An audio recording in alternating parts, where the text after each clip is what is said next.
Hello everyone, welcome to the fourth lecture on this course on microsensors and nanosensors. We are discussing the introduction and classification of sensors. In this discussion, in the previous class, we have figured out that how to select a wafer, and we have seen the basic clean room protocol. The clean room is the area where I am going to fabricate my sensor.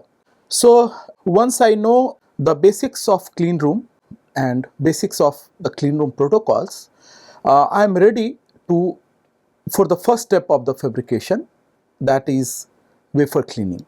I have also mentioned that about the various particles, contaminants that are available on the surface of a wafer.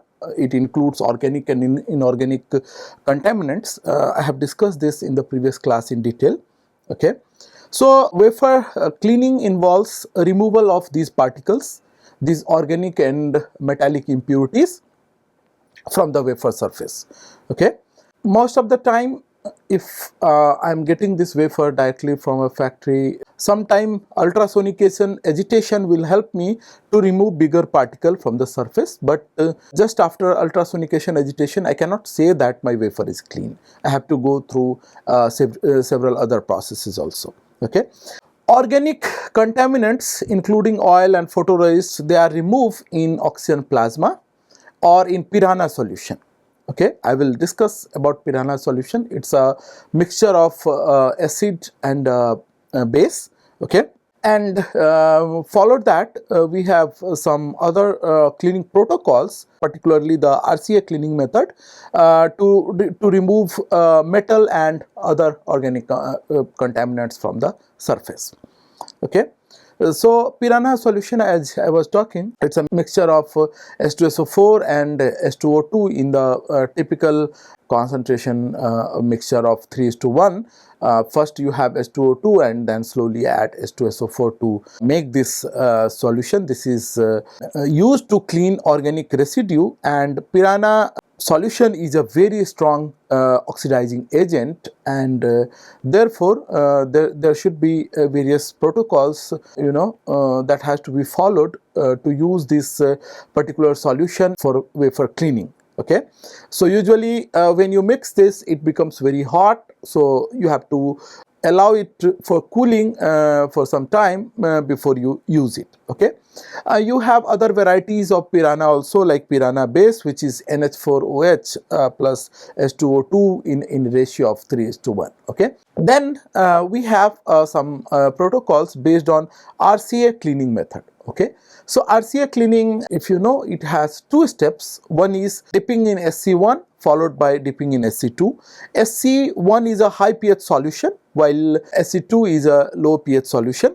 Okay, so if I talk about complete cleaning, I have first solvent clean, RCA clean, DI water rinse, okay, then HF dip, then again DI rinse or rinsing this wafer under flowing water, and then nitrogen blowing. Okay, so let us see what is RCA cleaning in very brief.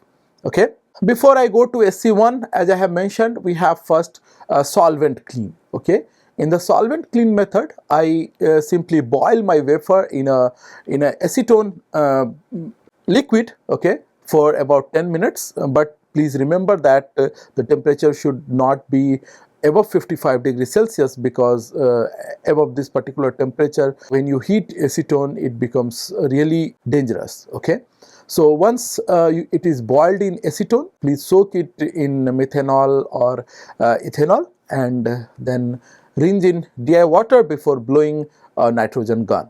Okay, nitrogen gun is used to remove any stains of DI water on this silicon wafer. Okay, the second step is dipping in or cleaning in SC1 solution. So what is SC1 solution? Let's see. Okay, SC1 solution is a mixture of DI water, NH4OH, okay, basically ammonia in the weight ratio of around 28 to 29%, okay, and then H2O2 30%, okay, in a ratio of 5:1:1, and this boiling has to be done at around 70 degrees Celsius to 80 degrees Celsius for not more than 10 minutes. Okay. However, when you do this SC1 cleaning, a thin oxide layer will form. This oxide is of course SiO2. Okay, a thin oxide will form on the surface of the wafer, and that's why this oxide has to be stripped.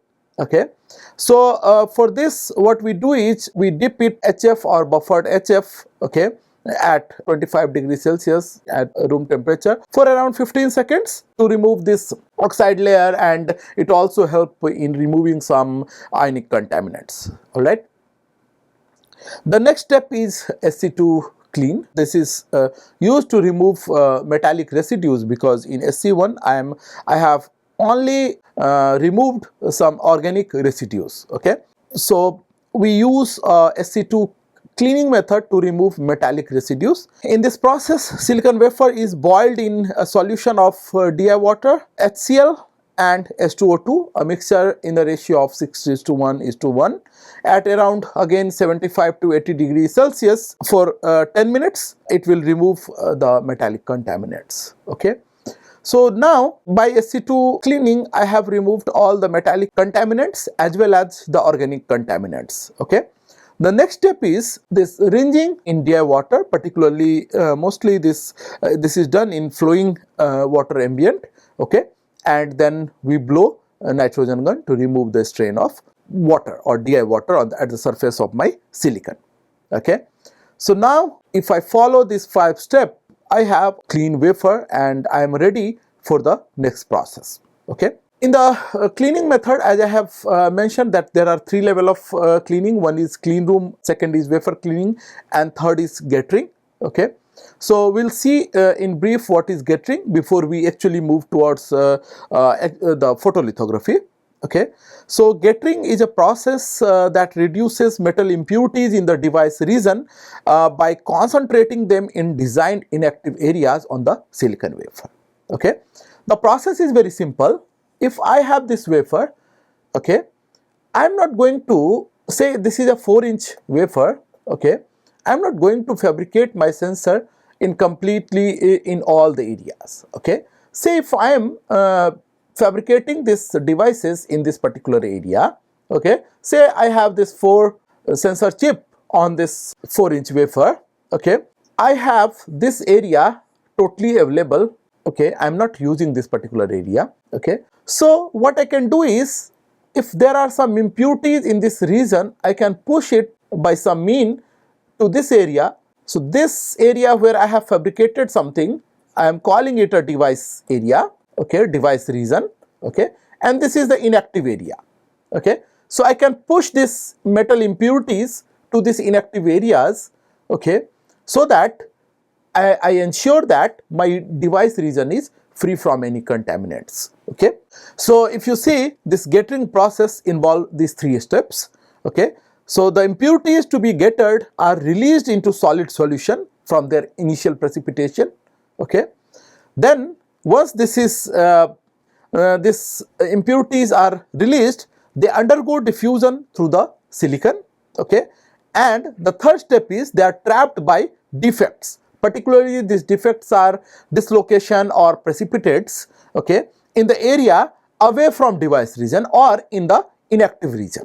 Okay, so if I have to summarize, I can say that gettering has these 3 steps. Okay, one is making metal atom mobile. These metal atoms are nothing but the impurities that were present in my device region. Okay, the second step is migration of these atoms to the trapping sites. These trapping sites will be some dislocation and precipitates, as I have just mentioned, and the third step is trapping of these atoms at these defect sites. Okay, I have mentioned that dislocation or precipitates are major defects which capture this mobile metal atoms from the device region. All right, so these 3 steps are followed for gettering. Okay, so gettering can be of 2 types. We will not go in detail, but we should know that gettering can be either intrinsic or extrinsic in nature. Okay, if I say intrinsic gettering, I mean that impurity trapping sites are formed by precipitating supersaturated oxygen from the wafer itself. Okay, while extrinsic gettering creates the damage or stress in the silicon lattice in such a way that extended defects needed for trapping impurities are formed. Okay. So basically intrinsic gettering, in the intrinsic gettering I have some oxygen source, super saturated oxygen in the wafer itself. I am not using any external mean to create any external defect level. Okay. While in extrinsic gettering I have to do that. Therefore, intrinsic gettering has several advantages over extrinsic gettering. Okay. So it includes, the advantage includes, in the intrinsic gettering I don't have to subject my wafer to external heating cycle or any external ambient to create these defects. Okay. Its volume of impurity sink is significantly larger than that of external gettering on the wafer backside, because I am using the supersaturated oxygen in the wafer itself. Okay. So number of oxygen impurities is very high in these wafers, so they can easily form big number of defect sites in the wafer. Okay. And the biggest advantage is the gettering regions are much closer to the device region. Okay. To create the trapping site very near to my device region, because I know that this metal atoms will take much smaller time to diffuse from device region to the boundary region of this active and inactive region. Okay. So intrinsic gettering has various advantages over the extrinsic gettering. Okay. So now I am ready with my wafer selection, and I have already done my wafer cleaning. Okay. I know various protocols of cleaning this wafer, therefore I am ready for the next fabrication step. Okay. Again, I am recalling that fabrication process means I have to make certain pattern on my wafer. Okay. So for two terminal device I mentioned that, say this is one of the pattern. Okay. I have to pattern some interdigitated electrode, for example, on my wafer. Okay. So this interdigitated electrodes are, say, some metallic electrodes. Okay. These are some metallic electrodes. All right. This kind of structure has to be patterned on the wafer. Okay. So when I say fabrication process throughout the course, please remember that I want to say that something has to be patterned on the wafer. Okay. Say I have silicon wafer for fabrication of this device. I have a silicon wafer. I have deposited some oxide. Okay. Say I am calling this thin film. So for silicon oxide it can be grown as well as deposited. Okay. But other thin films, say for example on top of silicon oxide, if I have, say, metal film and I have to pattern in that metal film.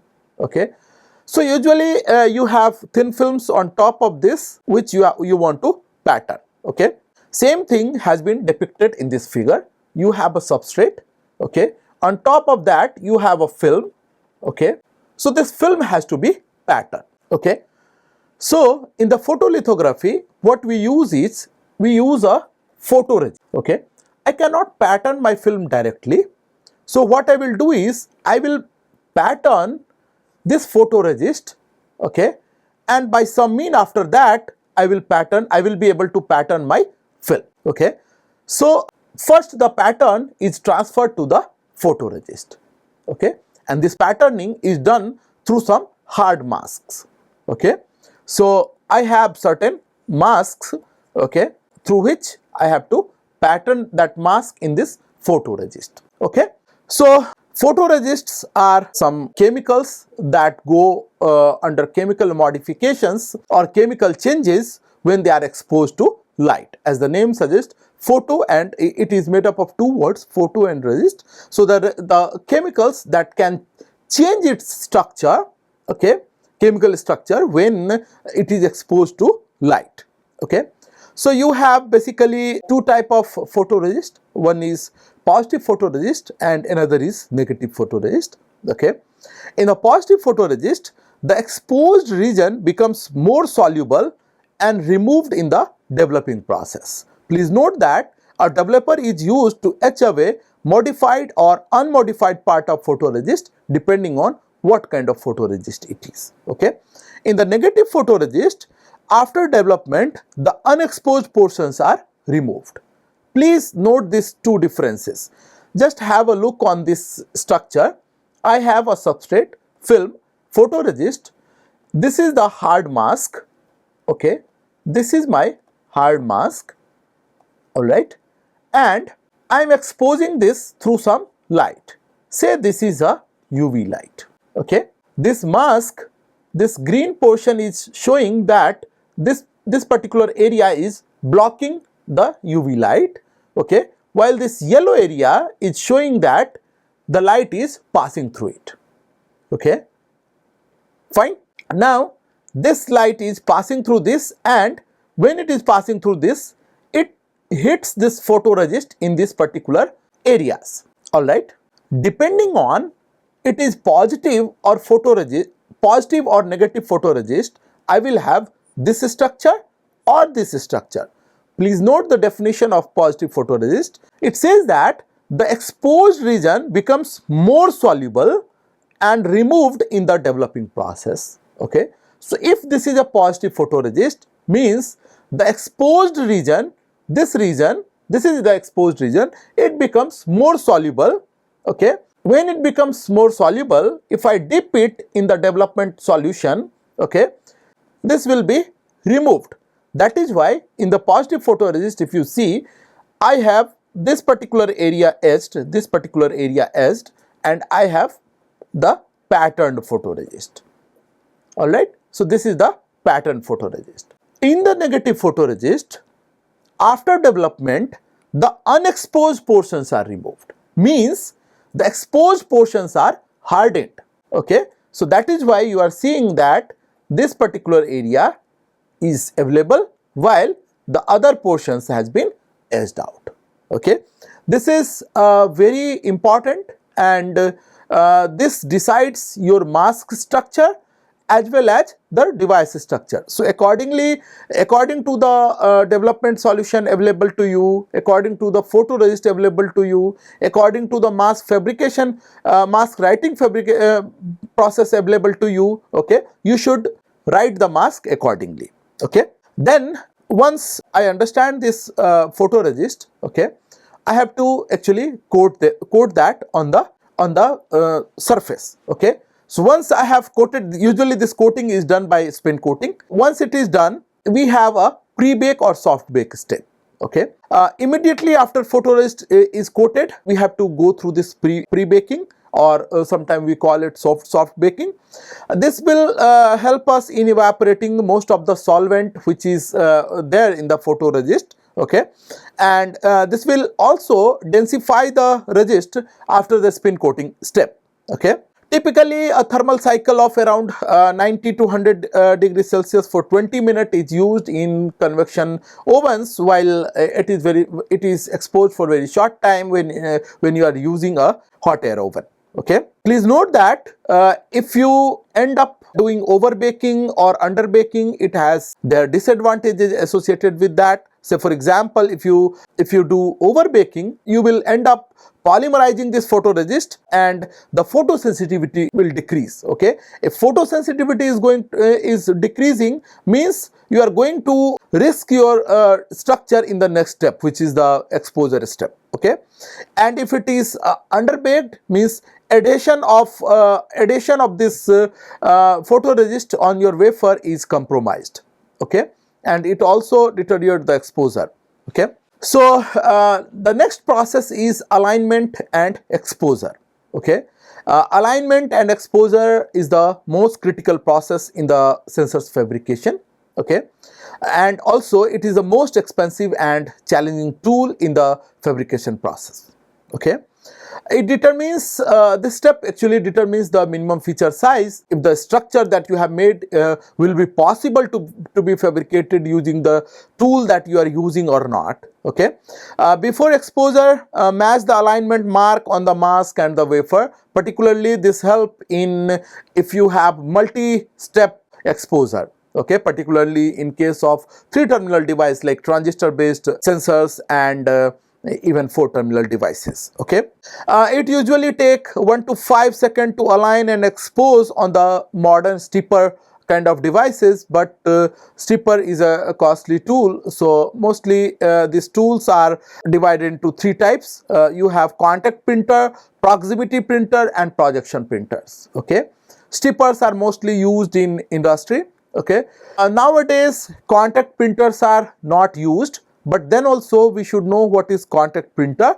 Okay, then only we will be able to understand the proximity and projection printers. Okay, so earlier what they used to do is just have a look. You have a mask, you have a photoresist, you have a substrate wafer. Okay, the mask and the photoresist, they are in direct contact. Okay, this mask portion and the photoresist, they are in direct contact, and then you expose through a UV lamp or whatever lamp you are using for exposure. Okay, however, this compromise your resolution. Okay, resolution cannot be less than some micron. Okay, and every time since you are touching it to photoresist, the mask lifetime decreases like anything. Okay, so what people has done is they have come up with various lens systems. Okay, so one of the example is proximity printer. Okay, in this proximity printer, there is no direct contact between wafer and the mask. Mask is placed around at 10 micron distance from the wafer surface. Through this, you achieve a resolution much better than the previous case, and also the mask lifetime is better. Okay, in the projection printer, however, this is actually being used in various laboratories. Okay, this works like an overhead projector. Just have a look. You have a mask and you have 2 different lenses. Okay, and you get a resolution of about 1 micron. Okay, and mask to wafer, you can have a 1-to-1 printing. Okay, after this exposure, you have a post bake and sometimes we call it hard bake. Okay, this is used to stabilize and harden the exposed photoresist prior to the processing steps that the resist will go through. Okay, post bake, the post, after this you are going to develop, so anything before development but after exposure is called a post bake step. Okay, this removes any remaining traces of the coating solvent in the process. Okay, this rearrangement of the overexposed and underexposed photoresist molecules is done in this process. However, this can also introduce some stress in the photoresist. Okay, you have to be very careful that you should not end up doing overexposure, overbaking. If you do overbaking, it may cause polymerization and it will affect photoresist development in the subsequent process. Okay, usually this post exposure bake is normally done at around 110 to 130 degrees Celsius for just a minute. Okay, for the same kind of photoresist, post exposure bake require a little bit higher temperature as compared to soft bake. Okay, the next step is the development. Okay, in this process, developer solution dissolves the softened part of the photoresist, be it positive photoresist or be it negative photoresist, depending on which part is softened will be dissolved here. Okay, basically 3 basic steps are there. You have to develop, you have to put in the development solution, you rinse it in dry water and then dry through nitrogen blow or some other process. Okay, in this process, the pattern from the mask is transferred to the photoresist. Okay, so here the development process is shown pictorially. You have a photoresist coating, the exposure, and just after the exposure you have the removal of this softened part and you have this developed wafer. Okay, development can sometime go wrong. Okay, so this figure shows a normal development while this is a incomplete development. Okay, this is underdeveloped development while this is a overdevelopment. Okay, you should avoid underdevelopment, overdevelopment and incomplete development. Usually this is done through various optimization. Okay, So once I understand what is developing and I am able to transfer the pattern from the hard mask that I have used to the photoresist, okay, alright, I should also know the deposition processes, okay. Different type of deposition you have to use in the fabrication process. It can be deposition of some oxide, okay. Oxide can be like silicon oxide or any other oxide, say tungsten oxide for example. This is an excellent material for gas sensing, okay. Or similarly there are other oxide like say tin oxide, okay. So I may need to deposit a variety of oxides on my surface, okay. I also have to deposit various dielectric materials or insulators for various applications in my microsensor, okay. I may need to deposit epilayers particularly for heterostructure formation, okay. I also need to deposit polycrystalline silicons at certain places, particularly 3-terminal device like say FET based sensors may need polycrystalline silicon which acts as a gate for those devices, okay. And metallic films we grow regularly in all kind of microsensors, okay. So I need a variety of materials to be deposited, okay, and there are number of techniques available to deposit, okay. So thin film deposition techniques are basically broadly classified, but in this course I have classified them under 3 heads. One is chemical vapor deposition, physical vapor deposition and solution based chemistry. Please note that this and this both are chemical processes, okay. However, this classification can be based on you are depending through liquid or you are depending through vapor or you are by what process you are depositing, okay. So right now I am classifying this based on this. I have a chemical vapor deposition method, physical vapor deposition method and solution based chemistry, okay. Chemical vapor deposition can have various types like I can have atmospheric pressure CVD. Depending on the precursor I can have metal organic CVD. If I am using a low pressure chamber I will have a low pressure CVD. I can also have plasma enhanced CVD, and there are a number of CVD techniques available in the market, okay. Similarly, for physical vapor deposition, I have various deposition techniques like I have thermal evaporation, sputtering. Sputtering can be of various type, DC sputtering, RF sputtering, okay. Then I have a molecular beam epitaxy method for epitaxial growth, and PLDs are used from a solid source to deposit some material through physical vapor deposition. I can have other techniques also like E-beam evaporation and all, okay. I am not going to cover all these things because there are some specified courses available just for deposition. You can go through them, okay. We are touching these topics in this introduction because I am going to use these things in my future lectures, okay. Then solution based chemistries like spin coating, we have just given example of photoresist coating through this spin coating method. Then I have a pre-pyrolysis method, CBD, a chemical bar deposition, screen printing, dip coating and all, okay. These are the conventional method of deposition, okay. If I want to deposit something on my flexible substrate, okay, sometime these techniques may not work, okay. For that I have a specialized printers available, okay, like inkjet printer, okay. Then I have aerosol jet printers,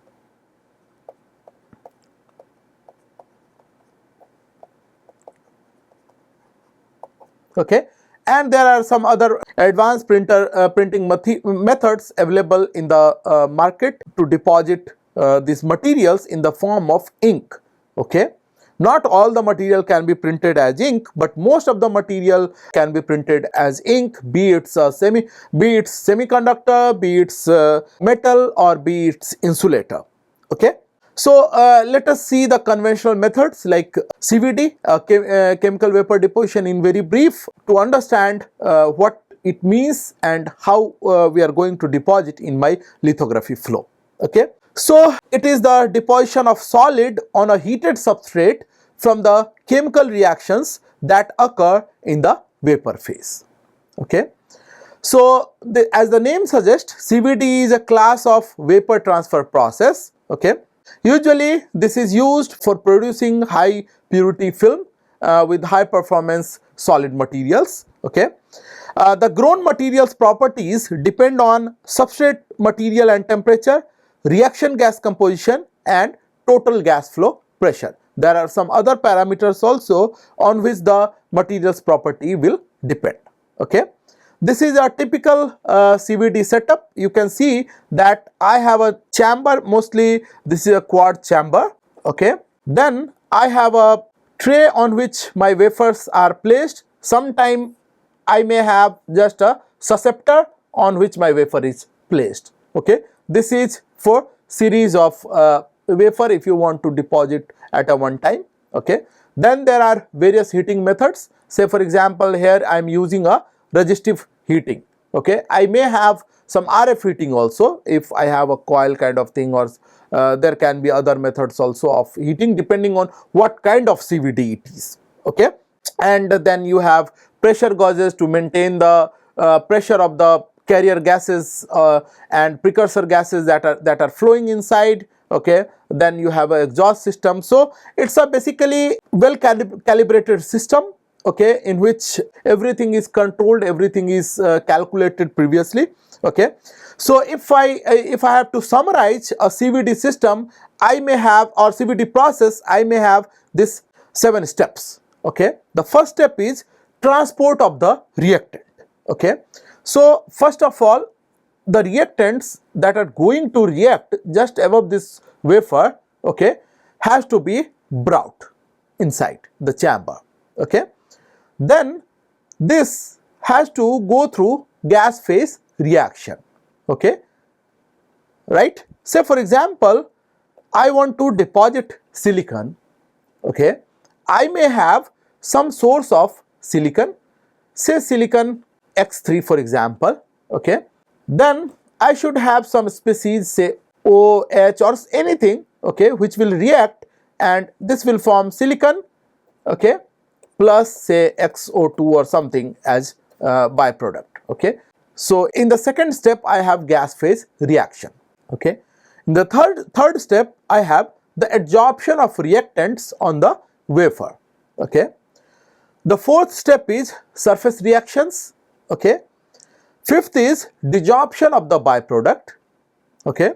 And sixth is the transport of the byproduct, and seventh is the byproduct removal. Okay. So if I have to summarize the CVD process, any CVD, okay, can be summarized in this 7 step. Okay. As I was mentioning that rate of CVD, I mean the growth will depend on various parameters including the temperature of the reacting tube, the pressure of the carrier gas, velocity of the gas flow, the distance along the direction of the gas flow. Okay. So all these parameters govern the rate of CVD. Okay. So various type of CVD techniques are available, like you can classify them based on precursors, based on pressure inside the chamber, and based on some other parameters. Okay. Say one example of CVD is MOCVD. Okay. Nowadays MOCVD is in great demand, particularly due to rise in this semiconductor market. Okay. So here the precursor, as the name suggests, are organic in nature, metal organic in nature. Okay. So atoms combined with organic molecules and passed over a hot semiconductor surface by changing composition of gas, properties of crystal can be varied at atomic level. Okay. The precursors are metal organic in nature. Okay.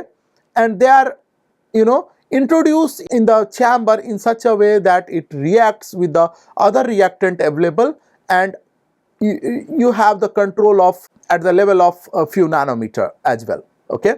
Then you have LPCVD, which is carried at a very low pressure, around say 200 to 100 millitorr. Okay. Particularly in the silicon growth. Okay. Low pressure enables vertical mounting, so you can load multiple wafers at a time, so it consumes less time. Okay. So we'll learn the physical vapor deposition method and other things in the next class. Thank you.